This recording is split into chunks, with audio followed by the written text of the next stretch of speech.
বিকট বিস্ফোরণের সঙ্গে কালো ধোঁয়া, মনে হবে যেন কোনো পারমাণবিক বোমার বিস্ফোরণ। রোববার ইয়েমেনের রাজধানী সানার ঘনবসতি এলাকার নিরস্ত্র মানুষের উপর এভাবেই বিমান থেকে বোমা হামলা চালায় ইসরায়েলি বাহিনী।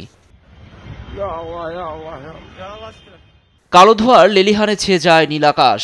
দিনে দুপুরে বেসামরিক স্থাপনায় ভয়াবহ হামলায় ছড়ায় আতঙ্ক, অনেকে মোবাইলে ধারণ করে সেই দৃশ্য। হামলার দায় স্বীকার করে এর ব্যাখ্যা দিয়েছে ইসরায়েলের প্রতিরক্ষা বাহিনী IDF। বিবৃতিতে জানায়, ইয়েমেনের প্রেসিডেন্ট ভবনের মিলিটারি কমপ্লেক্স, দুটি বিদ্যুৎ কেন্দ্র, জ্বালানি স্থাপনার কেন্দ্র লক্ষ্য করে এ অভিযান পরিচালনা করা হয়।